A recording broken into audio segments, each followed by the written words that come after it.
Саламатсыздар ма, құрметті студенттер? Қазақ диалектологиясы курсы бойынша дәрісімізді әрмен қарай жалғастырамыз. Бүгінгі дәрісіміздің тақырыбы қазақ сөйленістеріндегі, яғни диалектілеріндегі кірме сөздер туралы. Енді өздеріңіз білесіңдер, қазақ тілінің лексикасында да бұл мәселелер бар, кірме сөздер дегеніміз. Бұл енді әдеби тілдегі кірме сөздер болып табылады. Сосын біздің лексикамызда қазақ тілінің сөздік қорында, сөздік құрамында көптеген басқа тілдің кірме сөздері көптеп кездеседі. Ол кірме сөздер деген қандай сөздер екенін білеміз ғой. Яғни өзіміздің тілге тән емес, басқа шет тілдерден біздің тілімізге, бір тілден екінші тілге кірген сөздер. Ол сөздердің қандай жағдайда кіретіндіктері де белгілі. Яғни көрші отыру, экономикалық байланыс, қарым-қатынас байланыстары деген сияқты жақын отыруы, немесе түрлі шаруашылыққа байланысты бір тілден екінші тілден сөздер кіріп, яғни олар кірме сөздер аталып, сол халықтың тілінде қолданылып отырады. Енді біздің айтар жағымыз бұл жерде не мәселе? Яғни қазақ сөйленістеріндегі, яғни диалектілік ерекшеліктердегі кірме сөздер туралы айтайын деп отырмыз. Қазақ сөйленістерінде көне замандардағы, ерте замандардағы тілдердің қалдықтары мен ерте кезден сақталып қалған дәстүрлі сөздер де бар екен тілімізде. Яғни көне тілдік элементтердің ерекшеліктері туралы, әсіресе жергілікті тіл ерекшеліктерінде сөйленістерде де қалыптасып қалған екен. Көптеген кейінгі уақыттарда келіп тілімізге қосылған диалектілік ерекшеліктердің көпшілігі мына көрші тілдерден кірген, яғни кірме сөздер болып табылады. Кірме сөздердің қалай кіретіндігін айттық, жаңа көрші отыру арқылы сол бір тілден екінші тілге түрлі бағытта сөздер кіріп қалыптасып отырады екен. Мінекей осындай көрші тілдерден кірген, көрші тілдерден ауысқан сөздер мен тілдік тұлғалар тілдік категориялар екен. Енді біздің еліміз шығыста қазақ елі немесе Орта Азияның біраз аймағын алып жатқан қазақ мемлекетінің жеріміздің, біздің шан Алтайдан Атырауға дейінгі аралық қаншама жер көлемі бар екендігін білеміз. Біздің ол атылысымыздан да, біздің географиялық жағдайымыздан да белгілі. Әр жердің өзіндік ерекшеліктері, дәстүрі, кәсібі болатындығы тағы белгілі. Соған байланысты әр өңірдің, әр аймақтың, жердің қашықтығына байланысты ол жердің, әр өңірдің, әр аймақтың өзіндік тілдік ерекшеліктері де болады. Оны біз жаңағы диалектілік ерекшеліктерде фонетикалық, морфологиялық, грамматикалық ерекшеліктер деп айтып жатырмыз ғой. Ал енді біздің еліміз шығыста да, батыста да көптеген халықтармен шекаралас, аралас, құралас отыр. Мысалы, батыс өңірін алатын болсақ, сонау Орал, Астрахан, Ресей, Саратов, Еділ жағалауы қазақтары.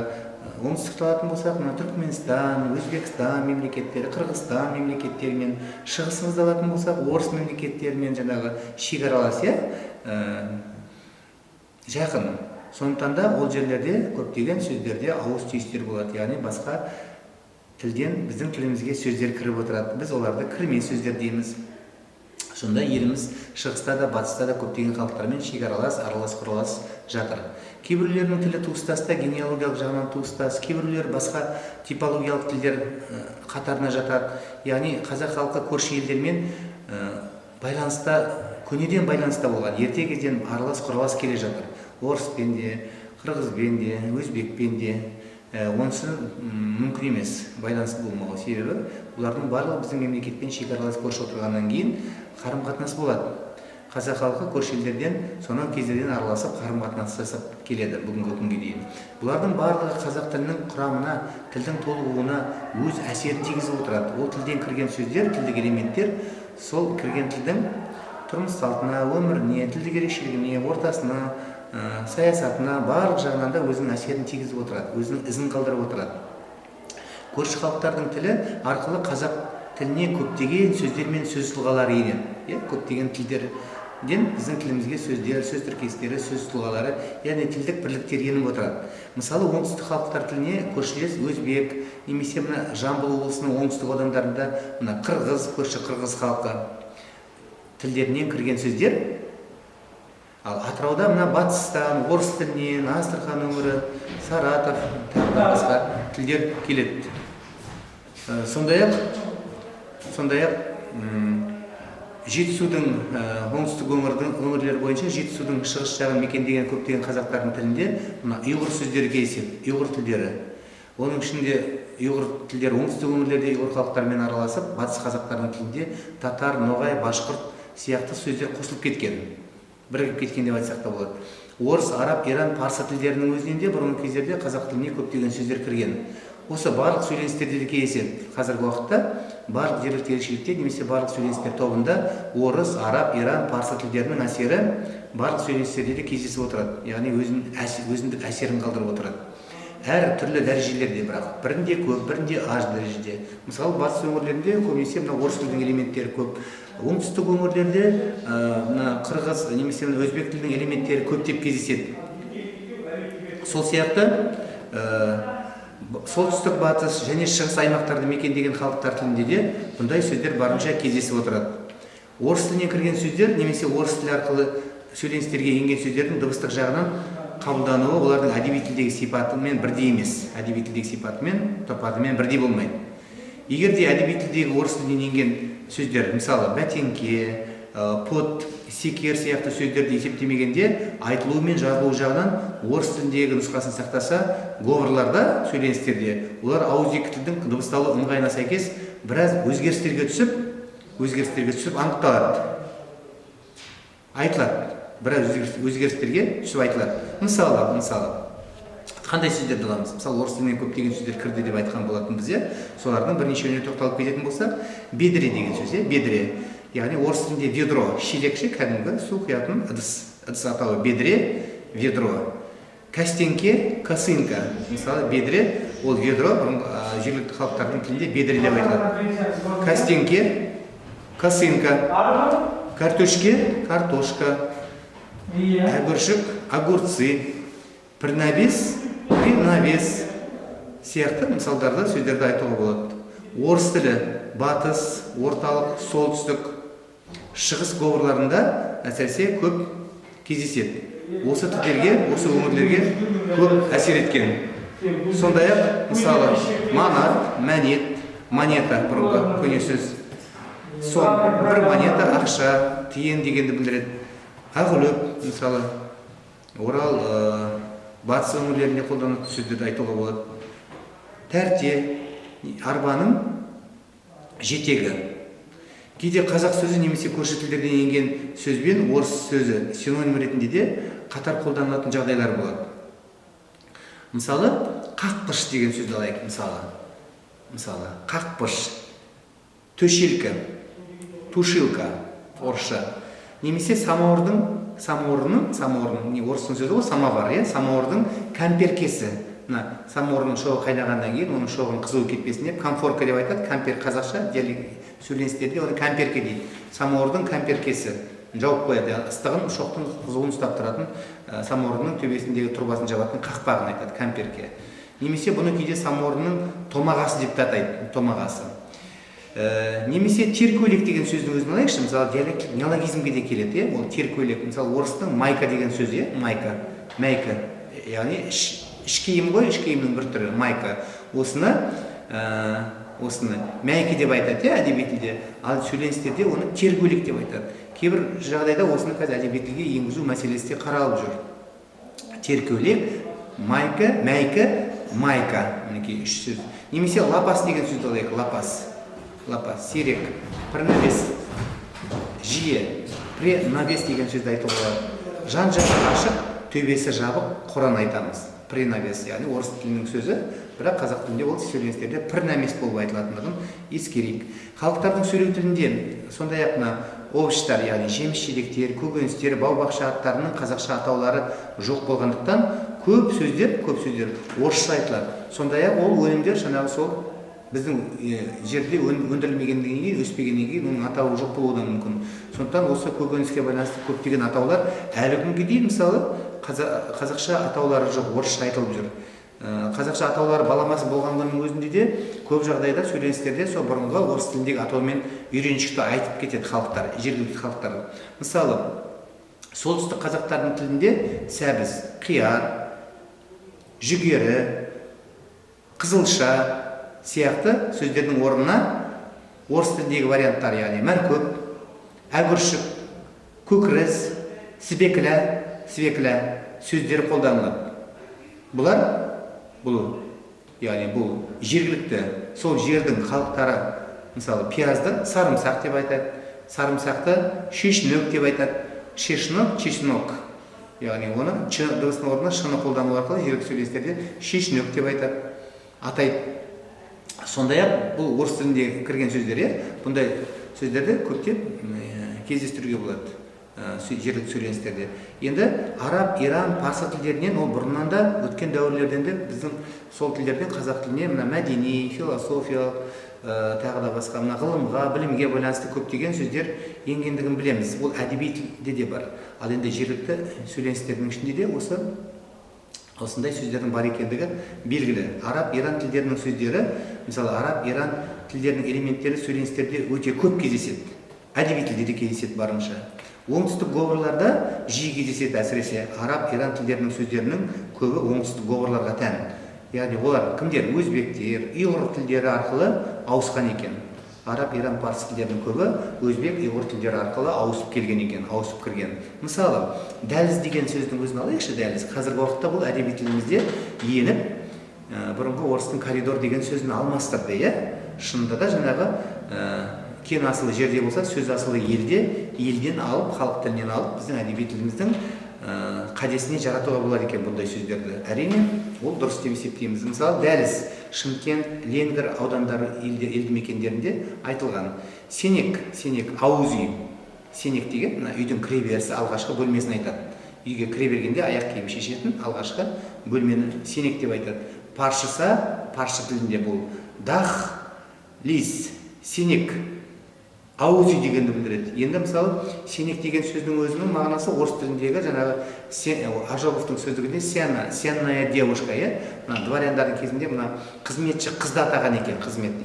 Ауыз үймен есік алдында жүретін, жүгіріп жүретін, қызмет көрсететін қызды айтқан екен. Мінекей содан орыс тілінің элементтері арқылы сенек болып біздің батыс өңірінде, Атырау халықтарының тілінде көп кездеседі. Махамбет, Индер, Атырау қаласы деген елді мекендерде үйдің кіреберіс бөлмесін сенек деп айтқан екен. Жарайды, ары қарай тағы да осы тақылетте сөздерге кезек беретін болсақ, мысалы пиала деген сөз бар. Ыдыс аяқтың атауы, пиала. Пиала, бір жерде пиалай. Бұл сөздің парсы тіліндегі мағынасы кесе, яғни бокал дегенді білдіреді екен. Ыдыстың атауы, парсы тілінен кірген. Бұл сөздің парсы тіліндегі мағынасы кесе, бокал. Бұл диалект сөз қазақ говорларында да бірде кесе мағынасында, бірде шамның шынысы, шамның тұрбасы деп айтады, шынысы мағынасында қолданылады екен. Мінекей бұл да бір қызық мысалдар, тілдік элементтер болып табылады. Не болмаса шиша, бөтелке, орыстың бутылка сөзі, қазақ тіліндегі мағынасы ол шиша болып аталады, қазақ тіліндегі мағынасы. Парша, шише, әйнек, бөтелке деген мағынаны білдіреді. Шымкент, Сайрам, тағы да басқа өңірлерде қолданылады. Сондай ақ дарбаза деген сөзді мысал аламыз. Дарбаза, қақпа деген яғни үйдің кіреберіс қақпасы, ауланың қақпасы болуы мүмкін. Дарбазадан секіріп түсті. Немесе ауыз дарбаза сөз самал, Құдай ұрғанға не амал деген тілімізде мақал бар. Парсыда дарбаза, Б емес, В дыбысымен айтады. Дарбаза сөзі қорғанның, қаланың қақпасы деген мағынаны білдіреді. Қорған немесе үлкен қаланың қақпасы, кіреберіс дегенді білдіреді. Кіреберісі қақпа деген мағынада жұмсалады екен. Қазақ говорларында әртүрлі мағынада жұмсалатын ләгөн, леген деген сөз бар, ләгөн, тағы да ыдыс атауы, ләгөн, леген. Сөзі парсының шлапшын, кірлен деген мағынасындағы сөз екен. Мінекей осындай мысалдарды көптеп келтіруге болады. Сондай ақ өзбек, татар, ноғай, башқұрт, тағы да басқа тілдерден кірген көптеген сөздерді мысалға айтуға болады. Өзбек тілінен кірген кейбір сөздер бір-екі аудан көлемінде ғана жерді айтылса, немесе бір-екі аудан көлемінде ғана жерді қамтыса, енді кейбіреулері бірнеше облыс көлемінде айтылып, тарап кең түрде қолданылады. Яғни қолдану аймағына, из облысына қарай, таралу шегіне қарай. Мысалы, жүдә деген сөз бар, жүдә. Оңтүстік өңірлерде жиі айтылады. Жүдә, яғни өте дегенді білдіреді. Жүдә күшті, жүдә керемет, яғни өте күшті дегенді. Өзбекше жуда, яғни өте аса деген мағына. Яғни өзбек тіліндегі мағынасы, немесе өзбек тілінде білдіретін мағынасы жуда, өте аса. Қазақ тілінде жүде, өте деген мағынада. Яғни мағынаның жағынан ұқсас. Немесе мейман деген сөзді алайық. Араб парсы тілінен келген мейман. Немесе мейман жаңа өзбекше ол мехман деп аталады. Мехман өзбекше мағынасы мехман, қонақ. Немесе ауқат деген сөз бар, ауқаттандым, тамақ дегенді білдіреді. Бұл тамақ өзбекше офқат, яғни тамақ, ас дегенді білдіреді. Өзбекше офқат, яғни тамақ, ас. Немесе сол сияқты осындай көптеген бірнеше сөздер бірнеше облыста, бірнеше үлкен территорияны қамтыса, территорияларда айтылса, немесе үлкен облыста айтылса, пісте өзбекше писта, күнбағар, таға өзбекше тоға, нағашы дегенді білдіреді. Нағашы өзбек тілінде. Немесе мына өзбек оңтүстік өңірлері қазақтардың сөйлестірінде де таға деп мына нағашын айтады. Тағашы дейді, тағашы. Әдеби тілде нағашы болса, менің тағашым дейді. Оңтүстік өңірлерде нағашы деген мағынаны білдіреді. Яғни ол өзбек тілінен жақын болғаннан кейін сол тілден сөздер кіріп, сол өзбек тіліндегі сөздің мағынасын қазақ тілінде де жергілікті сөйленісте тағашы деп айтады екен, нағашыны. Туыстық қатынасқа байланысты. Немесе бадраң деген сөз бар. Бадраң. Өзбекше бодринг, яғни қияр. Мына өзбек тіліндегі қияр, дарбыз, бадран деген сөздердің көбі осы сияқты сөздер өзбектермен шектес 2-3 аудан көлемінде жерлерді ғана қамтиды екен. Оңтүстік говорларда өзбек тілі арқылы енген парсының хана деген сөз бар. Енді өздеріңіз білесіздер, хана сөз тудыру қызметінде қазақ тілінде өте көп қолданылатын өнімді жұрнақтардың бірі. Оңтүстік говорларда өзбек тілі арқылы енген парсының хана жұрнағымен жаңа сөз жасау амалы немесе жаңа сөз жасау тәсілі өте кеңінен тараған, яғни өте өнімді тәсіл хана. Мысалы, сіздер білесіңдер, әдеби тілде де ол хана арқылы көптеген сөздер жасалып, бірнеше мағыналарды білдіреді. Әдеби тілде ол. Сөйленістерде емес, жергілікті тілде емес, әдеби тілде. Мысалы, мынандай әжетхана, дәріхана, асхана, шілдехана, тағысын тағылар осындай әдеби тілімізде қолданылады ғой. Ал енді сөйленістерде, жергілікті ерекшеліктерде де хана сөзі арқылы жасалатын сөздер бар екендігін, бар екендігін білу керекпіз. Яғни мейманхана, қонақ үй, наубайхана, нан пісіретін, атхана, ат қора, яғни атты қамайтын қораны атхана дейді екен. Мінекей осындай сөздер көп болмаса да оңтүстік говорларда, Қазақстанның оңтүстік өңірлерінде осындай диалектілік мәні бар сөйленістерде хана сөз арқылы да сөздер жасалып отырады екен.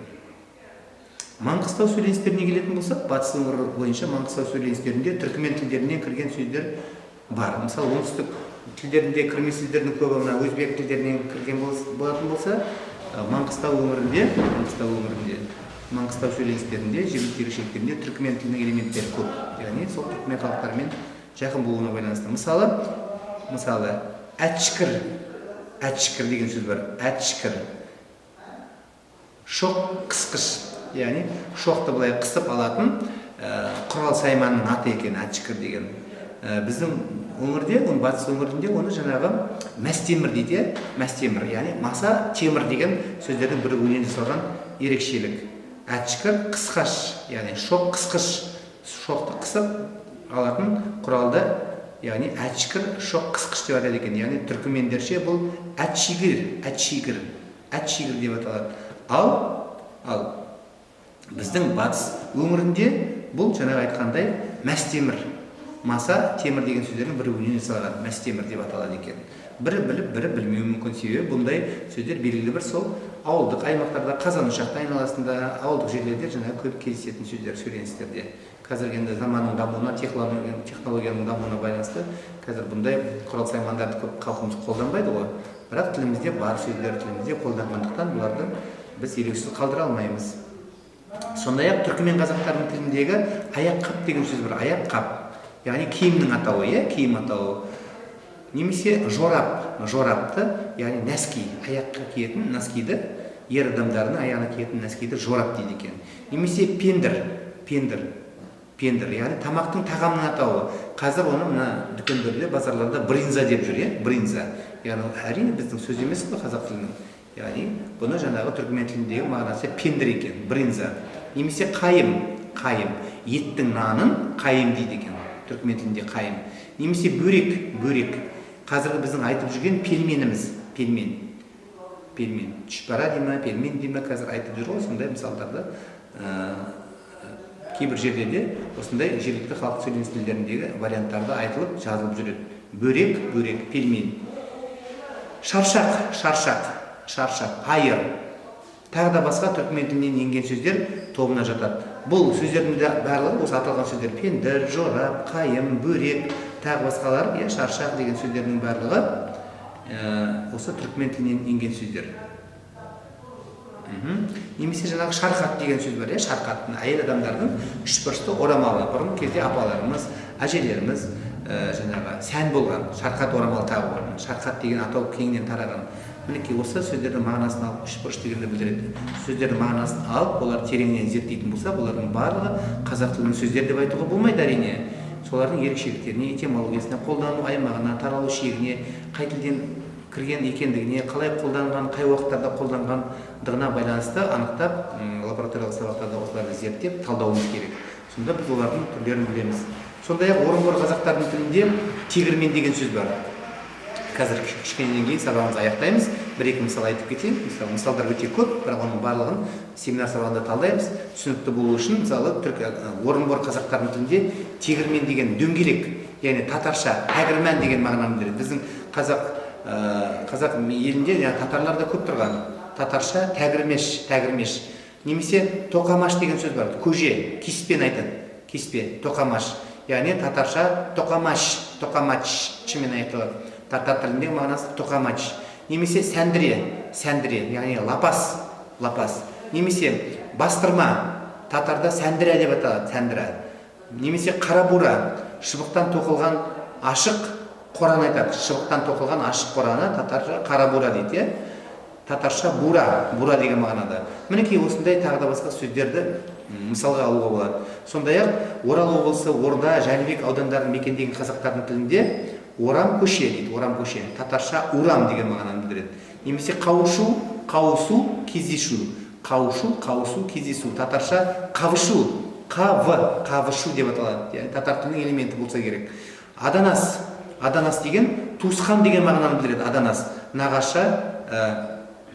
Аданас аға, туыстас аға. Өтпек деп табананды айтады. Бір Қазақстанның кейбір жерлерінде осы нанға байланысты атаудың көп түрлері бар. Табанан, көмбенан, күлшенан деген сияқты көп атаулар көп. Енді өтпек табанан, яғни нағашы өтпек нан. Ноғай тілінде өтпек нан дейді, ноғай тілінің элементтер бойынша. Енді администратор ретінде ноғай тілінің элементтерді біздің қазақ тілінде көп кездеседі. Себебі ноғай халықтары біздің елімізде мекендеген. Шеккі, таразы. Ноғайша шекке деп аталады. Шекки, ноғай тілінің элементі, таразы. Қазіргі уақытта сөйленісте шеккі деп аталады, шеккі. Немесе опат болу, қайтыс болу сияқты сөздер, және еттің наны, інкәл деген сөз алайық, інкәл. Яғни ноғайша инкал. Тағы басқа осындай сөздерді кездестіруге болады. Бұл сөздің өзі осы батыс өңірінде де көптеп кездеседі. Батыс өңірінде де кездесіп отырады.